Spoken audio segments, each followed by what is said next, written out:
2007 թվականի մայիսի 3-ին Պորտուգալիայի խաղաղ հանգստավայրերից մեկում տեղի ունեցավ մի դեպք, որը բառացիորեն ցնցեց ամբողջ աշխարհը։ 3-ամյա երեխան անհետացավ իր անկողնուց առանց որևէ հետքի։ Այս պատմությունը դարձավ 21-րդ դարի ամենամասշտաբային եւ թանկարժեք որոնումներից մեկը մեկ անձի նկատմամբ։ Եվ մինչ օրս որոնումները շարունակվում են, լուսաբանվելով աշխարհի առաջատար լրատվամիջոցների կողմից։ 2007 թվականի ապրիլի 28-ին բրիտանացի մի ընտանիք Քեյթ եւ Ջերի Մաքքանները իրենց 3 երեխաների եւ ընկերների հետ մեկնում են Պորտուգալիայի հարավային հատվածում գտնվող Պրայա դա Լուշ ծովափնյա հանգստավայր։ Երկուսն էլ մասնագիտությամբ բժիշկ են։ Սա նրանց հասանելիք հանգիստն է։ Հանգստյան օրերին ամեն երեկո նրանք երեխաներին քնացնում են եւ ընկերների հետ միասին ընտրում են տեղի ռեստորանում, որը ընդամենը 50 մետր է հեռու հյուրանոցից։ Սկզբի օրերն անցնում են շատ լավ, մինչև չի գալիս այն չարաբաստիկ օրը, որը կդառնա 21-րդ դարի ամենաառեղծվածային հանցագործություններից մեկը։ Մայիսի 3-ին ժամը 20:50 Քեյթն ու Ջերին հերթական անգամ իրենց 3 երեխաներին քնացնում են եւ ընկերների հետ միասին գնում են ընթրելու։ Սա լինում է վերջինը, երբ նրանք տեսնում են իրենց դստերը։ Նրանք ընկերների հետ պայմանավորվում են, որ ամեն 30 րոպեն մեկ նրանցից մեկը գնա եւ երեխաներին ստուգի, համոզվելու համար, որ ամեն ինչ նորմալ է։ Երեկոյան ժամը 21:30-ին հերթական ստուգայցի ժամանակ Մաքքանների փոխարեն գնաց նրանց ընկերներից մեկը, Մեթը, ստուգելու եւ իր երեխաներին եւ նրանց։ Երբ Մեթը հասավ Մաքքանների երեխաների սենյակի մոտ, սենյակի դուռը եւ լուսամուտը փոքր-ինչ բաց էր։ Քամու հոսքից վարագույրը շարժվում էր։ Սենյակը մութ էր։ Մեթը չմտավ սենյակ։ Նա չմոտեցավ մահճակալներին, որ չարթնացնի երեխաներին։ Նա դրան ճեղքից նայեց եւ իրեն թվաց, որ ամեն ինչ նորմալ է։ Նա մտածեց, որ պատուհանն ու դուռը Քեյթն է բաց թողնել սենյակն օդափոխվելու համար եւ վերադարձավ ռեստորան, չիմանալով, որ 3 տարեկան Մեդլեն Մաքքանը արդեն սենյակում չէր։ Քիչ անց ժամը 22-ին մայրը Քեյթ Մաքքանը գնում է հերթական ստուգայցի, բայց նա չի էլ պատկերացնում, որ ընդամենը 1 րոպեից իր կյանքը փոխվելու է ամբողջությամբ։ Երբ նա հասնում է երեխաների սենյակին, դուռը մի փոքր բաց է լինում, ինչպես սովորաբար, օդափոխվելու համար։ Նա անմիջապես ներս չի մտնում, որ երեխաներին չարթնացնի։ Դուռը կիսով չափ բացում է եւ նայում ներսում մութ է եւ լուռ։ Երեխաներից ոչ ոք չի լացում։ Քեյթը մտածեց, որ ամեն ինչ նորմալ է, բայց երբ նա փորձեց դուռը փակել, այն հանկարծ քամու ուժից շրխկալով փակվեց։ Նա կրկին դուռը բացեց եւ նկատեց, որ լուսամուտը բաց է, իսկ վարագույրը ծածանվում քամու հոսքից։ Այն նախկինում փակ էր։ Երբ նա միացրեց սենյակի լույսը, տեսավ մի սարսափելի տեսարան, որը մինչև իր կյանքի վերջին օրը հիշելու է։ Երկվորյակ երեխաները Շոնն ու Ամելին խաղաղ քնած են, իսկ 3-ամյա Մեդլին Մաքքանի մահճակալը դատարկ է։ Նրա սիրելի խաղալիքը այնտեղ է, բայց ինքը ոչ։ Քեյթը խուճապահար սկսեց ստուգել ամբողջ սենյակը, նայեց անկողնու տակ, անկյուններում, պահարանների ետևում, բայց անարդյունք։ 3 տարեկան աղջնակը Մեդլին Մաքքանը անհետացել է։ Քեյթը բղավելով վազում է եւ բոլորին հայտնում, որ երեխան անհետացել է։ Նրանք անմիջապես ոստիկանություն չեն դիմում։ Սկզբում բոլորը մտածում են, որ Մեդլենը միգուցե որոշել է ինքնուրույն դուրս գալ եւ զբոսնել։ Նրանք փորձում են ինքնուրույն գտնել Մեդլենին։ 3-4 տղամարդ սկսեցին փնտրել ամբողջ հյուրանոցի տարածքը, այգիները, լողավազանի շրջակայքը, մոտակա փողոցները, բայց անարդյունք, երեխայից հետ անգամ չկա։ Քիչ անց հյուրանոցի ադմինիստրացիան զանգահարում է ոստիկանություն։ Մոտ 30 րոպե անց ոստիկանները ժամանում են, բայց նրանք կատարվածը անմիջապես չեն գրանցում որպես անհետ կորած, քանի որ ըստ տեղի օրենքի անհետ կորած համարվում է, երբ լրանում է առնվազն 24 ժամը։ Սակայն շատերը կարծում են, որ երբ խոսքը փոքր երեխայի մասին է, այս մոտեցումը անընդունելի է։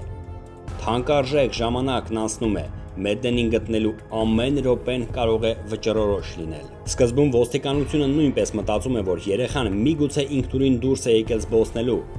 բայց այստեղ պետք է հաշվի առնել մի շատ կարևոր փաստ։ Եթե Մեդլենը նույնիսկ ինքնուրույն է դուրս եկել զբոսնելու, ապա 3 տարեկան երեխան 1 ժամում չի կարող անցնել 800 մետրից ավել, այն էլ երեկոյան։ Միայն 14 ժամ անց, երբ ժամանեցին Պորտուգալիայի քրեական գործերով հետաքննիչները, Մեդլենի անհետացումը պաշտոնապես համարվեց հնարավոր առևանգում։ Ծնողները, բազմաթիվ լրագրողներ, անգամ բրիտանական իշխանության որոշ ներկայացուցիչներ սկսեցին քննադատել Պորտուգալիայի ոստիկանությանը ոչ պրոֆեսիոնալ աշխատանքի համար։ Քանի որ եթե սա առևանգում է, ապա 14 ժամվա ընթացքում երեխային կարող են ոչ միայն քաղաքից, այլ նույնիսկ երկրից դուրս հանել։ Ծնողների շարունակական քննադատումը ուժեղանում էր Պորտուգալիայի ոստիկանության վրա, եւ հենց այս ֆոնին ոստիկանությունը գործը ղեկավարող Գոնսալո Ամարայի գլխավորությամբ սկսեց այս ամենի մեջ կասկածել հենց ծնողներին։ Ահա այն պաշտոնական վարկածը, որը նա կասկածում էր։ Նա մտածում էր, որ ծնողները փորձել են Մեդլենին եւ մյուս երեխաներին տալ քնաբեր, որպեսզի նրանք հանգիստ քնեն, իսկ նրանք կարողանան գնալ ռեստորան ընթրել։ Բայց Մեդլենին տրված դեղի չափաբաժինը չափազանց մեծ է եղել, ինչն էլ կարող էր հանգեցնել ողբերգական հետևանքի։ Իսկ դրանից հետո, վարկածի համաձայն, ծնողները փորձել են թաքցնել երեխայի մարմինը խուսափելով քրեական պատասխանատվությունից։ Ոստիկանությունը սկսեց ուսումնասիրել նրանց վարձած ավտոմեքենան, բեռնախցիկում հայտնաբերվեց արյան հետքեր, իսկ հատուկ վարժեցածչները հայտնաբերեցին մահացած մարմնի հոտ։ Սակայն արյան հետքերը գենետիկորեն չհամընկան Մեդլենի ծնողների ԴՆԹ-ի հետ, իսկ հոտը պարզվեց դեղամիջոցների հոտ էր, որը գուցե նախկին վարձակալներից էր մնացել։ Բացի այդ, ծնողները բացահայտ ունեին այսպես կոչված ալիբի, ինչը հաստատվեց, որ այդ ժամերի ընթացքում նրանք գտնվել են իրենց ընկերների հետ ռեստորանում։ Ավելին, նրանք նույնիսկ տարածքից դուրս չեն եկել։ Բայց Գոնսալո Ամարալը մնաց իր կարծիքին։ Մեդլենը մահացել է նույն գիշերը, իսկ նրա ծնողները փորձել են թաքցնել ճշմարտությունը։ Եվ 2007 թվականի սեպտեմբերին Քեյթն ու Ջերի Մաքքանները պաշտոնապես ճանաչվեցին կասկածյալներ Պորտուգալիայի իրավական համակարգի կողմից։ Գոնսալո Ամարալայի գլխավորությամբ նրանցից վերցրեցին ցուցմունքներ, հարցազրույցներ, բայց որևէ իրեղեն փաստ կամ ապացույց այդպես էլ չկար, ինչը կհաստատեր ծնողների մասնակցությունը։ Այս ամենից հետո որոշ անկախ հետաքննող լրագրողներ, վերլուծաբաններ եւ հետաքննիչներ սկսեցին կասկածի տակ դնել Գոնսալո Ամարալայի գործունեությունը։ Պարզվեց, որ մինչև Մեդլեն Մաքքանի գործը Պորտուգալիայում արդեն եղել էին մի քանի երեխաների անհետացման դեպքեր, որոնցից մի քանիսը ղեկավարել էր հենց Ամարալան, բայց այդ գործերից ոչ մեկը երբեք ամբողջությամբ չի բացահայտվել։ Սա լուրջ մտահոգություններ առաջացրեց։ Արդյոք սա աշխատանքի անհատական թերացում է, թե համակարգային խնդիր, որի հետևանքով կարևոր վկայություններ եւ ապացույցներ մնում էին անտեսված։ Չնայած այն բանին, որ Գոնսալո Ամարալը երբեք պաշտոնապես չի մեղադրվել որևէ հանցագործության մեջ եւ նրա դեմ որևէ կոնկրետ ապացույց չի ներկայացվել, այնուամենայնիվ շատերը սկսեցին կասկածել, որ նա ոչ միայն կարող է դիտավորյալ անտեսել որոշ վկայություններ, այլ նույնիսկ գոյություն ունեին ենթադրություններ, թե Ամարալը կարող է անձամբ ներգրավված լինել Մեդլենի անհետացման գործով։ Թեև նման տեսակետները երբևէ չեն հաստատվել պաշտոնապես, սակայն այդ խոսակցությունների ինքնին գոյությունը խորը ազդեցություն ունեցավ Ամարալի հեղինակության վրա։ Այս ամենը միայն ավելացրին վիճաբանությունները նրա անձի շուրջ, հատկապես երբ նա սկսեց բացահայտ մեղադրել Մաքքաններին առանց կոնկրետ ապացույցների։ Սակայն 2008 թվականի հուլիսին ապացույցների բացակայության հիմքով բոլոր կասկածանքները հանվեցին ծնողների վրայից, իսկ գործը ժամանակավորապես փակվեց։ Այս ամենից հետո Գոնսալո Ամարալան հեռացվեց զբաղեցրած պաշտոնից եւ առհասարակ իրավական համակարգից, բայց նա չլռեց։ Նույն տարում նա գրեց մի գիրք այս դեպքի մասին, որի վերնագիրն էր «Ճշմարտությունը ստի ետևում»։ Նա գրել էր, որ Մեդլենը մահացել է պատահմամբ, իսկ ծնողները թաքցրել են մարմինը, հետո ձևավորել այն առևանգման սցենար։ Գիրքը կայծակնային արագությամբ մեծ աղմուկ բարձրացրեց Մեծ Բրիտանիայում։ Քեյթը եւ Ջերին դատական հայց ներկայացրեցին Ամարալայի դեմ զրպարտության համար, քանի որ գիրքը խախտում էր նրանց հեղինակությունն ու անհատական իրավունքները։ Սկզբում դատարանը բավարարեց հայցը, գրքի տարածումը եւ վաճառքը արգելվեց։ Բացի այդ, դատարանը Գոնսալոին պարտավորեց վճարել փոխհատուցում 500,000 եվրո, բայց ավելի ուշ Վերաքննիչ դատարանը եւ Պորտուգալիայի Գերագույն դատարանը չեղարկեց այս վճիռը, ասելով, որ գիրքը դա զրպարտություն չէ եւ Գոնսալոն իրավունք ունի արտահայտելու իր կարծիքը, քանի որ նա եղել է գործը քննող, իսկ գիրքը գրվել է հիմնված քննիչի աշխատանքային փորձի վրա եւ այն ընդամենը վարկած է, ոչ թե փաստ կամ ուղիղ մեղադրանք։ Վերաքննիչ դատարանի որոշումից հետո գիրքը նորից շրջանառության մեջ մտավ, այն մինչ օրս հասանելի է վաճառքի, ներառյալ էլեկտրոնային տարբերակով։ 4 ամիս անց Քեյթն ու Ջերին տխուր հուսալքված վերադարձան հայրենիք Մեծ Բրիտանիա։ Մայրը միշտ ձեռքին պահում էր Մեդլենի սիրած խաղալիքը։ Այդ օրը Մեծ Բրիտանիայի լրատվամիջոցները ուղիղ հեռարձակմամբ լուսաբանում էին նրանց վերադարձը։ Գործը ժամանակավորապես դադարեցվում է ապացույցների բացակայության պատճառով, բայց Քեյթն ու Ջերին կազմակերպեցին հատուկ բարեգործական հիմնադրամ, որ շարունակեն որոնումները մասնավոր միջոցներով։ Նրանք դեռ հույս ունեն, որ Մեդլենը ողջ է։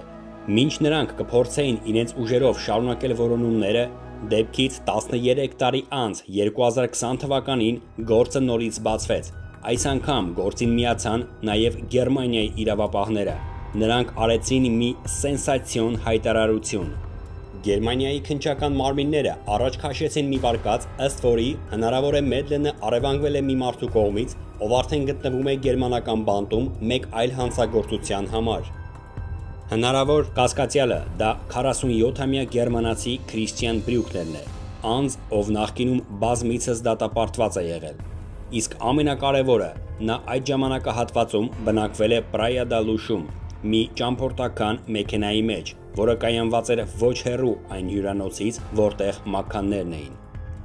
Քանի որ Մեդլենի սենյակը գտնվում էր առաջին հարկում, որոշ քննիչներ ենթադրում են, որ Քրիստիան Բրյուկները կարող էր մուտք գործել սենյակ պատուհանից եւ առևանգել երեխային։ Քննիչների համոզմամբ Քրիստիան Բրյուկները դեպքից առաջ մի քանի օր շարունակ հետևել է մաքքանների ընտանիքին։ Նա ուշադիր ուսումնասիրել է նրանց շարժը, հետևել, թե երբ են դուրս գալիս։ Նա գիտեր, որ ծնողները յուրաքանչյուր երեկո թողնում են երեխաներին սենյակում եւ գնում ընթրիքի։ Նա նաև նկատել էր, որ երեխաների սենյակի պատուհանը միշտ մի փոքր բաց է լինում օդափոխության համար։ Քննիչները վստահ են, որ Բրյուկները լավ նախապատրաստվել է։ Նա սպասում էր հարմար պահին, եւ այդ գիշեր, երբ մաքքանները կրկին գնացել են ընթրելու, երեխաները միայնակ են մնացել սենյակում։ Հենց այդ ժամանակ Բրյուկները գործի է անցել։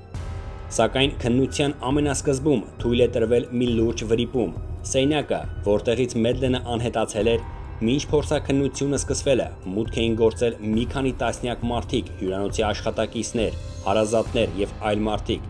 Այս պատճառով հնարավոր ապացույցները, մատնահետքեր, մանր նյութական հետքեր, որոնք կարող էին հաստատել Բրյուկների ներկայությունը այդ սենյակում, պարզապես ջնջվել է։ Սա դարձավ քննության սկզբնական փուլում ամենաքննադատվող սխալներից մեկը։ Բացի այն, որ Քրիստիան Բրյուկները այդ ժամանակահատվածում բնակվել էր Պրայա դա Լուշում, քննիչները նաև պարզեցին, որ նրա բջջային հեռախոսը ակտիվ է եղել հենց Մեդլենի անհետացման ժամանակ նույն տարածքում։ Չնայած այս բոլոր համոզիչ փաստերին, Բրյուկները կտրականապես հերքեց իր մասնակցությունն ու մեղավորությունը։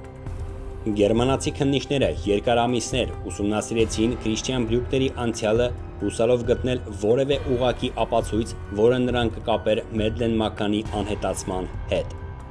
Նրանք մանրակրկիտ ստուգեցին Բրյուկների նախկին կացարանները, ավտոմեքենաները, հեռախոսազանգերը։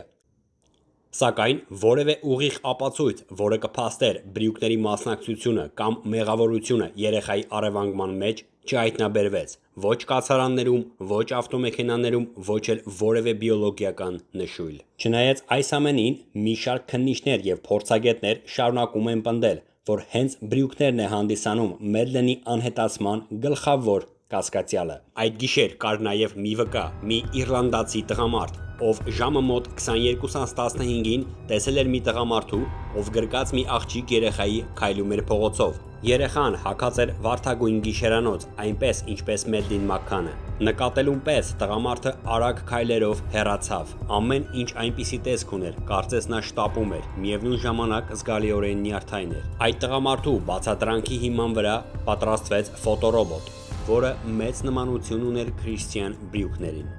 Ոմանք նույնիսկ վստահ են, որ հենց նա է կատարել այս ամենը։ Այսօր, ավելի քան 17 տարի անց, Մեդլին Մաքքանի գործը մնում է բաց եւ չբացահայտված։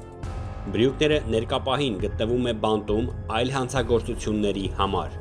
Նա մինչ օրս հերքում է իր կապը Մեդլինի անհետացման հետ, իսկ գործով որևէ դատավճիռ այդպես էլ չի կայացվել։ Քեյթ եւ Ջերի Մաքքանները մինչ օրս շարունակում են որոնումները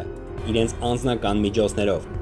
Սա դարձավ ամենամասշտաբային, ամենալայն տարածում ունեցող եւ ամենաթանկարժեք որոնումները Մեծ Բրիտանիայի պատմության մեջ ուղղված մեկ անձի հայտնաբերմանը։ Ընդհանուր առմամբ ծախսվեց 15 միլիոն ֆունտ ստերլինգ, 18 միլիոն ԱՄՆ դոլար, սակայն որևէ հետք, որևէ իրեղեն ապացույց այդպես էլ չհայտնաբերվեց։ Եթե Մեդլին Մաքքանը ողջ է, ապա նա հիմա կլինի 22 տարեկան։ Իսկ թե ինչ է տեղի ունեցել այդ չարաբաստիկ գիշերը, դեռ մնում է խոր առեղծված,